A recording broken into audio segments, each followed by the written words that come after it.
orang yang membacanya. Tetapi syafaat Al-Quran itu eh, diperuntukkan juga bagi orang yang beriman, mengimani Al-Quran, yang selalu mengamalkannya tadi, mengamalkan dalam kehidupan.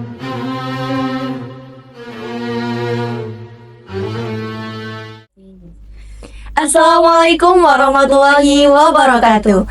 Kembali lagi dalam obrolan Marwah, Madrasah Ramadan Istimewa. Bersama saya Agni Reskia dan rekan saya Nasa. Oke, pada hari ke-15 ini kita akan membahas tentang siapakah mereka yang akan mendapatkan syafaat Al-Quran. Dan sekarang kita sudah bersama salah satu narasumber dari Guru Man 1 Banyuwangi. Langsung saja mari kita sambut Ustazah Nadiratul Mufidah. Assalamualaikum. Waalaikumsalam. Gimana kabarnya, Ustaz? Alhamdulillah Lancar, sehat. ya, Alhamdulillah lancar. kita udah ngelewatin setengah bulan Ramadan. Iya, nih. betul. Ya, Oke. alhamdulillah lancar. Puasanya juga lancar. Ya, semangat sih, masih semangat. Semoga sampai hari Sampai terakhir. hari raya. Iya, betul. Oke, masuk ke pertanyaan pertama. Ustazah, Al-Quran ini kan disebut akan memberikan syafaat di hari akhir. Menurut Ibu, siapa sih sebenarnya orang-orang yang berhak mendapatkan syafaat tersebut? Oke, dalam hadis itu disebutkan bacalah Al-Quran, karena Al-Quran inilah yang nanti akan memberi syafaat pada hari kiamat yang membacanya bagi para pembacanya. Al-Quran inilah yang nanti akan menjadi syafaat ketika hari kiamat, dan Al-Quran inilah yang nanti akan menolong kita pada hari kiamat, dan Al-Quran inilah nanti yang menerangi kubur kita ketika kita sudah meninggal dunia. Nabi itu telah menanamkan cinta kita kepada Al-Quran, menanamkan cinta kita kepada Al-Quran. Jadi orang yang ahli Quran itu bukan hanya orang yang hafal Al-Quran, tetapi orang yang ahli Quran itu orang yang beriman kepada Al-Quran, berinteraksi terus kepada Al-Quran, selalu membacanya, terus kemudian yang selalu mengamalkan isi kandungannya, terus orang yang selalu menjaga Al-Quran. Karena pada hakikatnya Al-Quran itu diturunkan itu bukan hanya untuk dibaca, tetapi Al-Quran itu diturunkan sebagai pedoman, sebagai pedoman hidup, sebagai petunjuk hidup. Maka dari itu kita sebagai manusia jangan sampai, apalagi umat muslim nih, jangan sampai tidak membaca Al-Quran, karena Al-Quran itu syafaatnya luar biasa, apalagi ketika pas nanti hari kiamat. Maka orang yang selalu mencintai Al-Quran, yang selalu membaca Al-Quran, yang selalu mengamalkannya, terus kemudian menjadikan Al-Quran itu sebagai petunjuk, insya Allah yang lebih utama dia akan mendapat syafaat ketika di hari akhir. Seperti itu. Oke. Kalau menurut pendapat Ustazah, apakah syafaat Al-Quran ini hanya diperuntukkan bagi orang-orang yang sering membaca Al-Quran saja? Syafaat Al-Quran itu tidak hanya untuk orang yang membacanya, tetapi syafaat Al-Quran itu diperuntukkan juga bagi orang yang beriman, mengimani Al-Quran, yang selalu mengamalkannya tadi, mengamalkan dalam kehidupan sehari-hari, terus menjadikan Al-Quran itu sebagai sahabat. Yang dimaksud sahabat itu apa ya? Dimanapun dia berada, kapanpun itu waktunya, dia selalu ingat Al-Quran, kayak tiada hari tanpa Al-Quran gitu. Terus juga disebutkan juga pada hadis ya tadi, Iqra'ul Qur'an fa innahu ya'ti yaumal qiyamati syafi'an li ashabihi. Bacalah Al-Qur'an sesering mungkin, karena Al-Qur'an yang kita baca nanti akan datang pada hari kiamat sebagai syafaat. Jadi sebisa mungkin kita jangan sampai tinggalkan Al-Quran. Terus usahakan kalau misalkan apalagi di bulan Ramadan ini, kita usahakan untuk membaca Al-Quran minimal lah sehari atau 1 juz. Kalau misalkan 1 juz nggak bisa, itu 1 halaman atau 1 ain, 1 ruku. Nah terus kalau 1 ruku nggak bisa, 1 ayat. Dan kalau misalkan tidak bisa sama sekali, coba kita istighfari hati kita sendiri. Istighfari hati kita ini. Boleh jadi hati kita itu mati karenanya. Ya mudah-mudahan Allah itu selalu menjadikan hati kita ini hidup. Karena kita selalu membersihkan hati kita dengan apa? Dengan membaca Al-Quran. Seperti itu. Dan dijelaskan juga tadi oleh para ulama, itu orang yang mendapat syafaat itu bukan hanya orang yang melafalkan Al-Quran saja, tetapi yang mendapat syafaat itu diantaranya orang yang membaca Al-Quran itu dengan tulus karena Allah Ta'ala, lillahi ta'ala, semuanya itu diniatkan karena Allah. Terus kemudian memahami dan mempelajari maknanya. Terus juga itu orang yang selalu menjalankan perintah Allah dan meninggalkan perintah Allah. Dan yang terakhir, orang yang selalu menjadikan Al-Quran itu sebagai pedoman hidup. Itu salah satunya. Nah, jadi syafaat Al-Quran itu mencakup semua bagi orang yang membacanya. Akan tetapi lebih utama dan kuat bagi mereka yang mampu menerapkannya dalam kehidupan sehari-hari. Baik Ustazah, saya ada pertanyaan nih dari tadi Iya. terpikirkan. Seandainya nih ada orang lansia, beliau ini pandangannya itu semakin rabun kan kalau semisal semakin tua, terus ingatannya juga sedikit demi sedikit semakin mengurang gitu kan. Iya. Nah, sehingga ketika beliau itu membaca Al-Quran, beliau itu nggak terlalu terfokuskan sama tajwidnya, panjang pendeknya, sedangkan itu penting juga dalam membaca Al-Quran. Itu menurut Ustazah bagaimana? Kalau menurut saya ya, orang yang berniat baik itu pasti sudah dicatat sama Allah. Apalagi niat membaca Al-Quran, punya niatan membaca Al-Quran itu sudah dicatat sama Allah. Jadi kalau menurut saya itu ya penting sudah ada niatan untuk membaca Al-Quran. Oke.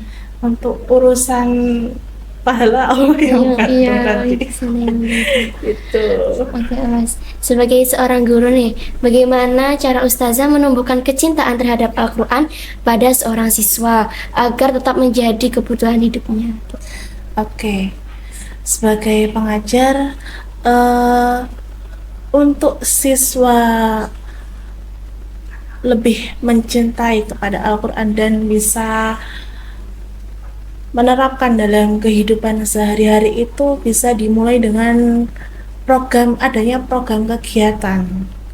Contohnya kegiatan tahsinul Quran, tilawatil Quran, terus itu hataman Al-Quran, simaan, one day one juz.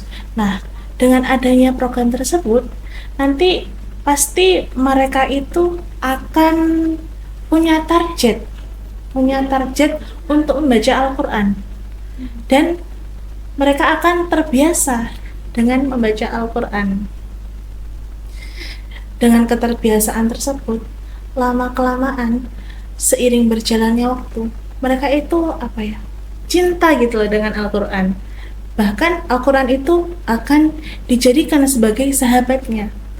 Dimanapun dan kapanpun berada, itu mereka selalu ingat Al-Quran. Seperti itu. Ustazah, di bulan Ramadan ini kan sering dikenal dengan sebutan bulan Al-Quran. Nah, kira-kira apa sih yang perlu kita prioritaskan selama bulan Ramadan ini? Mbak.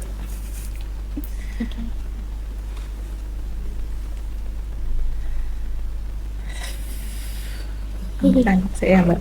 Ya.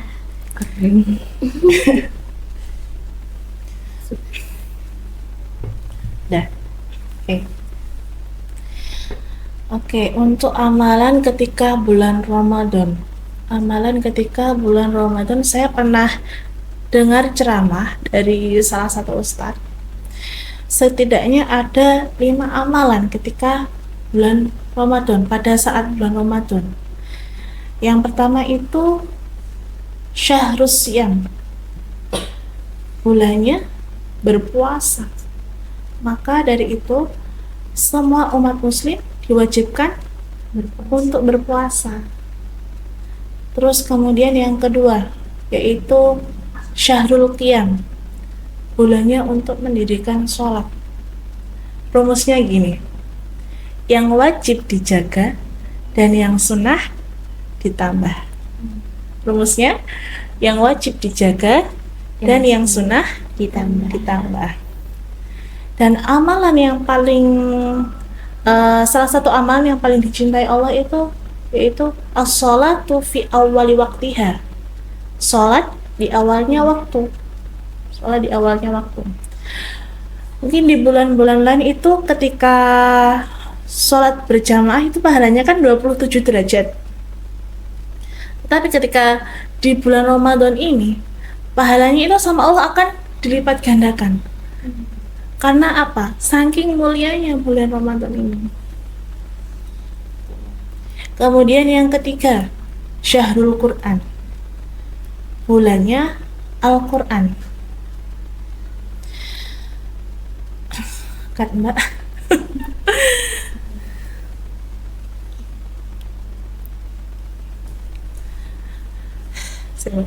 Itu kalau duduk itu kayak gimana gitu.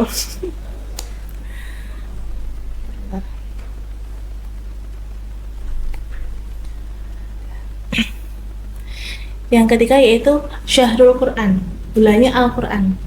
Rugi sekali kalau misalkan ada orang ketika bulan Ramadan dia tidak memperbanyak membaca Al-Quran, tidak membaca Al-Quran apalagi. Malah kayak enak-enak tidur, malas-malasan karena pikir Allah saya puasa, ini udah ibadah. Tapi setidaknya kita tambah pahala kita ini dengan membaca Al-Quran. Karena Ramadan ini itu bulan yang mulia. Bulan mulia. Salah satunya Al-Quran diturunkan pada bulan Ramadan. Disebut dengan Nuzulul Quran. Nuzulul Quran itu kan ada pada di bulan Ramadan. Ya, semoga mudah-mudahan kita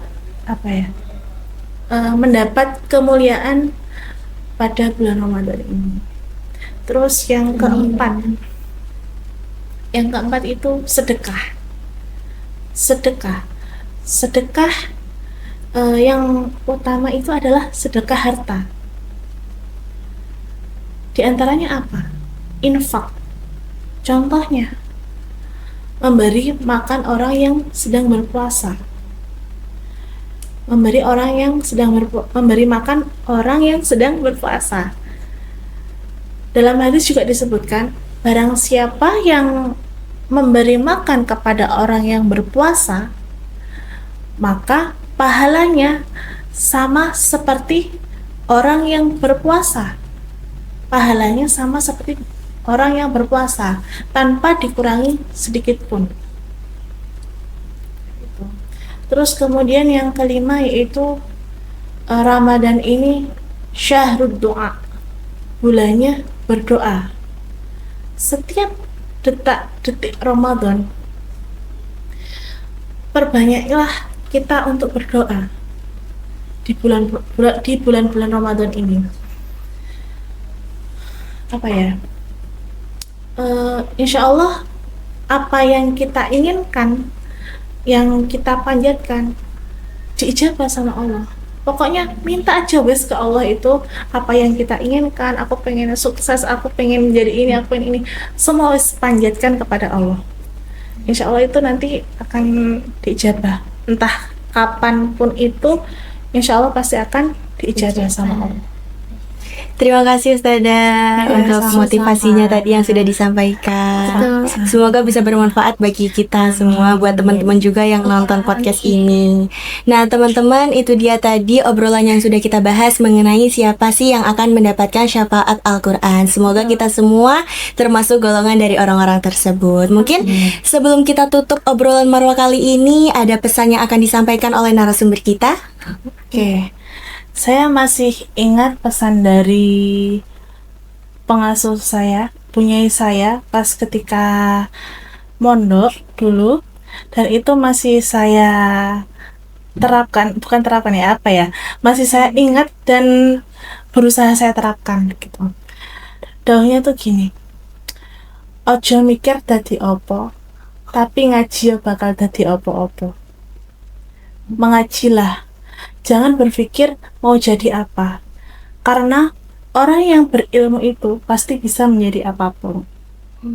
Dan ketika tujuanmu itu akhirat, tujuan hidupmu itu akhirat, maka dunia pun akan mengikuti. Terima kasih Ustazah atas Terima kasih. pesannya. Nah itu dia pesan yang disampaikan oleh Ustazah dari gurunya. Semoga kita semua bisa menerapkan Amin. tersebut. Oke, jangan lupa untuk like, comment, dan subscribe ya. Wassalamualaikum warahmatullahi wabarakatuh.